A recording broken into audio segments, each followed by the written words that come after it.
Oh, hi guys, I didn't see you. You guys snuck in through the back door, did you? Didn't hear you come in. Just working on some arrows. Like everybody does, they play with arrows from time to time. Just been doing some repairs and making up some new arrows. Fletching tape. Some people like it, some people don't, but I found it's quick and easy to use. And I just thought I'll show you how I use it. Quite simple.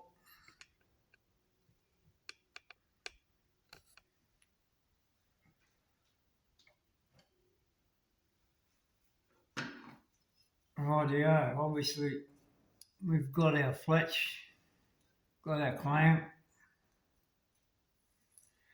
First of all, I just put the fletch in the clamp. Don't really worry about the orientation of it yet. So I just get that set in the clamp. I get my fletching tape and very gently grab the end of it between my fingers. I roll out a reasonable amount of it. Just gently lay it on the table. And I get my clamp and very carefully just position the fletching tape on the end of the feather fletch, just enough so it stays in place. Then I'll sort of eyeball down the fletch and the line of the tape, and I'll get my fingers and I'll make a nice little V with my fingers, and eyeball the tape down the clamp and get my fingers on the end of it, slowly and gently run down the clamp, and the V in my fingers on either side of the clamp centralises the tape down the feather. Quite easily done. A nice sharp pair of scissors.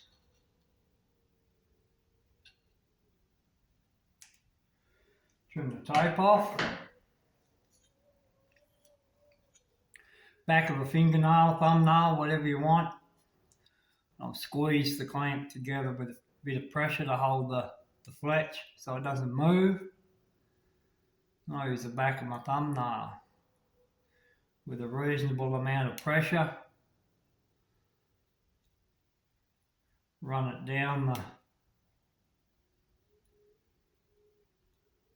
the fletching a few times. And that makes the old tape adhere pretty good to it.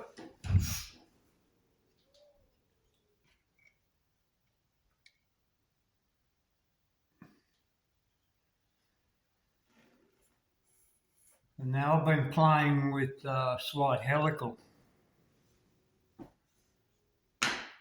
on my arrows. These ones I've been putting together for the longbow. It's not a severe helical. It's only a very, very slight helical on the feather. I get an angle, as you can see. It's only a very slight helical.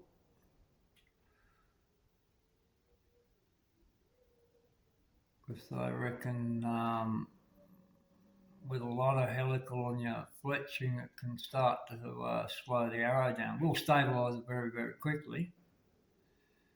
And if you have a bad release or something like that, I reckon it'll stabilise the arrow really quickly. But yeah, that can hide problems with your form. So Yeah, I found this helical.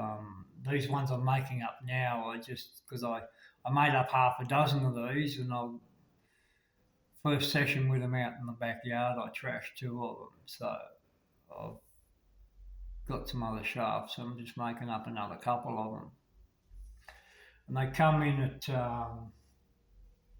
about just over 500 grains for the longbow. So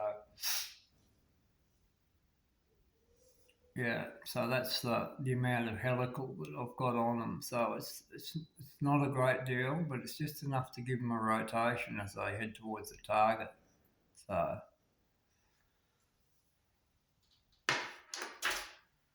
rightio, we've got our fletching tape on, backing off, checking the jig to make sure everything's in the right place. Make sure the fletching feather's in the right place on the clamp, which it is.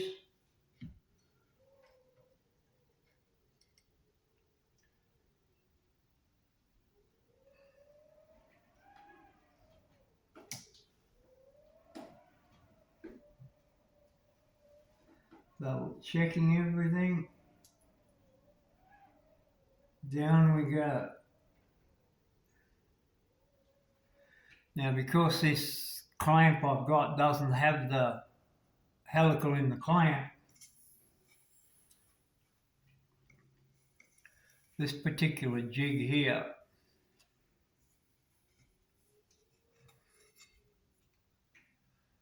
has got some adjustments here, top and bottom.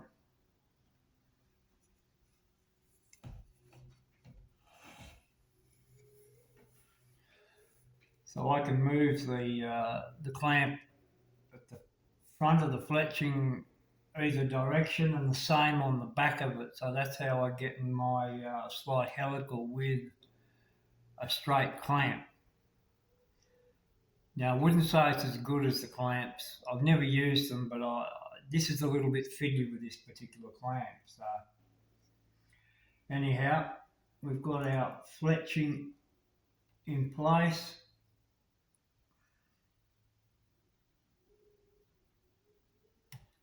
I'll lightly seat it.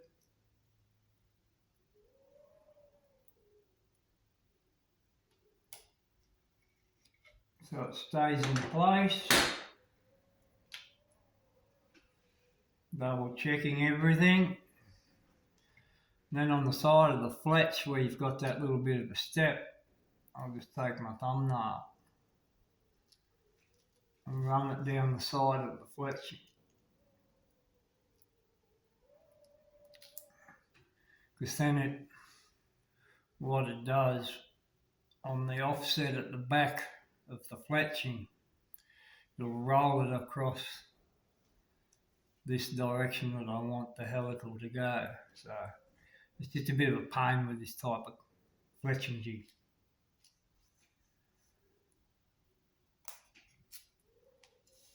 So I get that seated and then run my thumb down with a fair bit of pressure over the top of the fletch. Make sure it's sticking really well.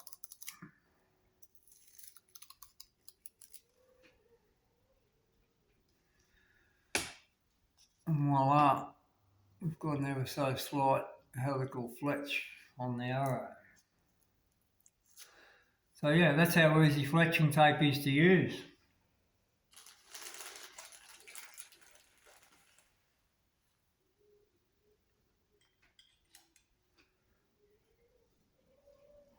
Then afterwards, I'll just get a little double glue on either end of the fletching feather just to secure it.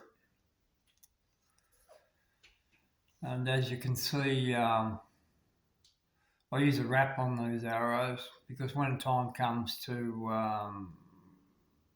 replace fletchings, they come off nice and easy. So it's just a 6-inch red wrap that I purchased online from a guy, I think he's in Melbourne, here and there in Victoria. And also in the centre of the wrap there, you'll notice there's that white section.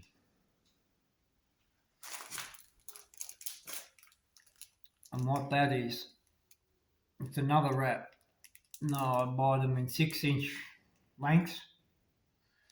You buy them obviously to suit the different size shafts, whether they be 7.6mm, 8mm, whatever. And what I'll do is, it's a reflective wrap, and I'll take one of the 6-inch wraps, and I'll divide it in 3. So I've got a 2-inch section I put over the top of the red wrap, and that being reflective,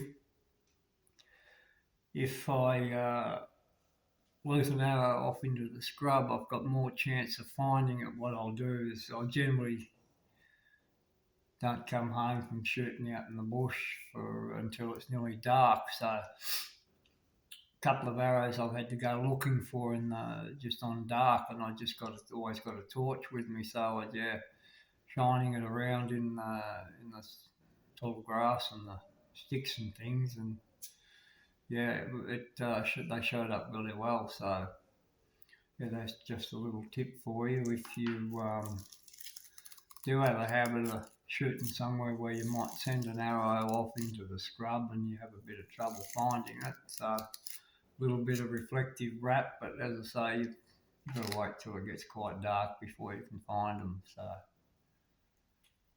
be prepared to stay out until sort of just on dusk or whatever with a good strong torch.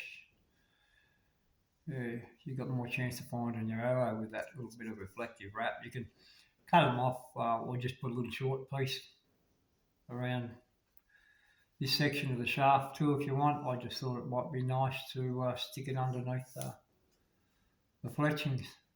So that's just another little tip I think that you might help you out if you're losing a few arrows. But yeah, that's how easy fletching tape is to use. It's not hard, guys. Especially if you've only got one fletching jig. You don't want to wait all those extra minutes, you've got a dozen arrows to make up or whatever. And as I say, I shoot them a lot. And I have no problem with the fletching tape. It's like anything, if you buy the better quality product, it does work better. So yeah, that's how I use fletching tape. I hope, if you've had trouble with it before, maybe that little hint with the tip, with the little pinching your fingers together with a little V and running it down. It seems to centralise the tape over the fletching while you've got it in the clamp. So maybe that might help you out if you have been having trouble with fletching tape, because you can get arrows refletched very quickly, So, and especially if you're on a budget and you've got limited arrow supplies. So that's these ones here I've been making up. They're actually coming in the same weight. There's two different. As you can see, I'll put these together for the longbow. While I love shooting the wooden arrows that fly really well, I've got these arrows within about 5 grains of one another. As you can see, one's got a 150 grain point and one's got a 100 grain point. So I've got 100 grain points that are 3-bladed, and I've got your traditional sort of Zwicky point, 2-bladed. My idea on that is that same arrow weight, they'll still have the same trajectory, so I haven't got to mess about with changing my aiming point. So far it seems to be shooting those, it seems to be right. So that's just me. That's with me. It might not work with you guys. But the other ones I did for the longbow, the Woodies, I got these finished a while back. I've been shooting them for a little while. As you can see, I sort of went a bit overboard with the binding on it. Same thing with the wrap, bit of a flash binding down there. And I like the outsert piece here where you can change the points over. You know, I can run them with 100 or 150 grain. And they do fly well with broadheads. I made the mistake. So that fletching, I fired 2 arrows at the same spot with 150 grain broadhead. Yeah, and they landed side by side. And as you can see, it's a repair job on the fletching. So, yeah, one broadhead, one spot, not the same spot, guys. Yes, I'm very happy with these. Oh, as Sean Henderson, our dear friend over there in the UK, when he did his video, that I think he basically about making up wooden arrows. He sort of did it on my behest when I asked him some questions about building wooden arrows, and yeah, a couple of his tips: number the arrows. This one's number 5, because each woody can fly just a little bit different, even though they're spined the same. Could have different characteristics. One might want to shoot a little bit high. These actually, one of them shoots a little bit high. So yeah, being numbered, I can't remember what number it is, but yeah, it's yeah, for accuracy reasons, keep your arrows numbered. So if you know if you've got your best shooting arrow, everybody numbers them and they shoot them first. And as you can see, I've got Sean's initials on it, SH.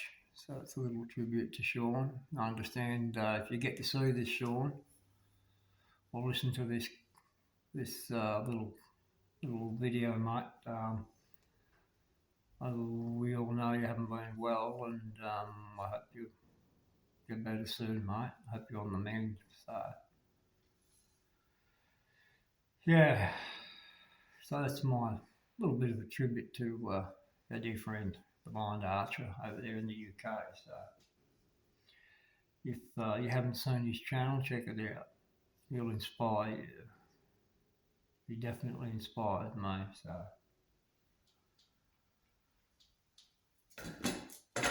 the other project I've been working on is the Longbow, as you've seen before. A little bit of an update on it.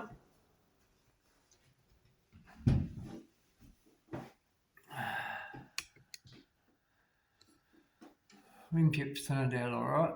That's just a bit of micarta. They turned out quite well.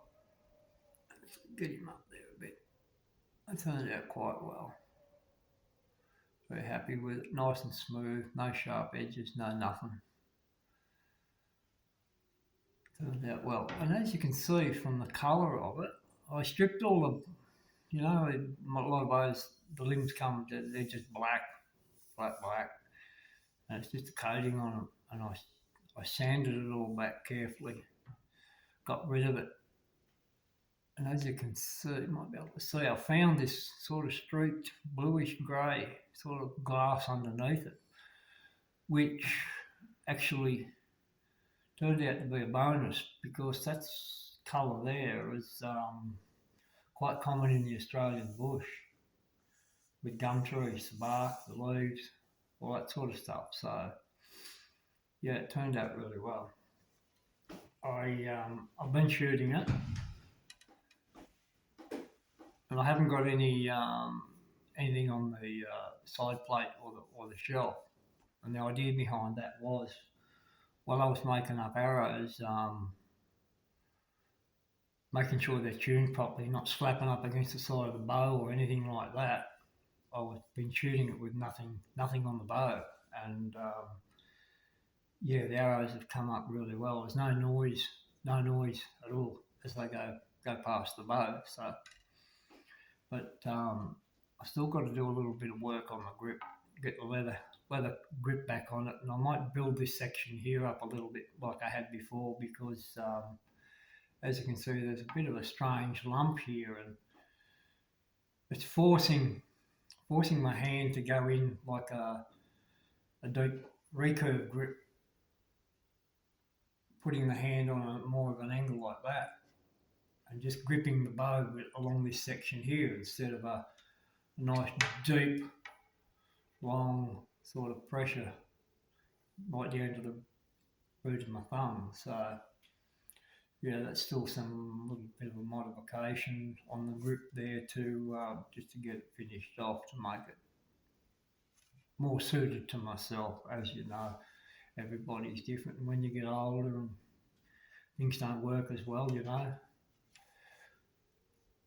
sometimes you've got to customise things. So yeah, but as always, every bow I get, these types of traditional bows, first thing I do is throw the crude factory string away, and I always get a nice Flemish twist string on it, and straight away it improves the bow. But yeah, I've got it.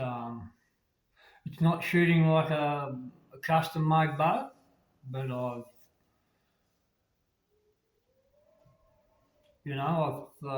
got it shooting a hell of a lot smoother draw, nowhere near as much stacking. Simply by thinning the limbs out, and actually, as I mentioned before, I took an inch off either end of it to turn it into a 66-inch bow because of my 26.5 to 27-inch draw. You know, I just wasn't getting the arrow speed out of it. I was only punching 485 grain arrows out at 144 feet per second, and now I'm slinging 500 grains at what did it come up? 156. Yeah, 150. No, 156. 156 to 160 feet per second, but that's just my inconsistent draw. So that was the goal behind the modifications on the Longbow, to get a around 500 grain arrow flying at 160 feet per second. That was my goal when I started the project of modifying it and working on it to see what I could do with it. So it's turned out really well. Quite happy with it. It's so just really in the process of developing arrows properly for it.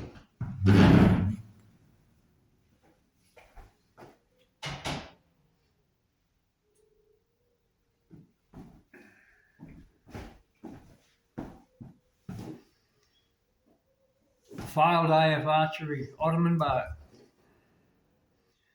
As a result, I've actually, as you saw before with that Tata bow, I've gone and bought 2 bows to replace it. And this is the AF archery Sultan. 52 inches long, the other one was 48. So a little bit more forgiving, 40 pounds as always. Bigger grip, as you can see, more pronounced, which I find a little bit better for the old arthritic hands. It's quite nice.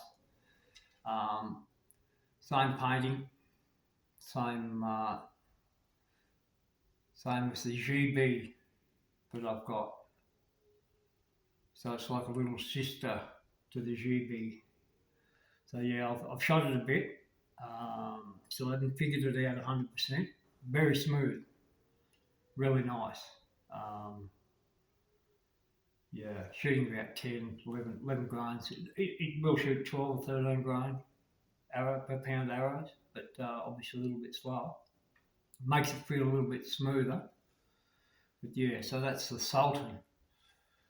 One of the bows I bought to replace the Ottoman bow, because I was really sad, so I had to have 2 bows. And this was reduced in price a bit too, so I thought, what the heck.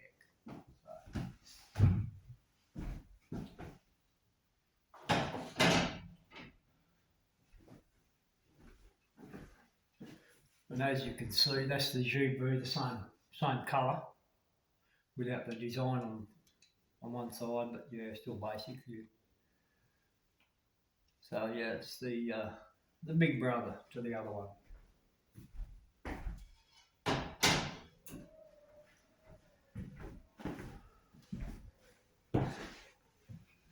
So okay guys, that's what I've been up to.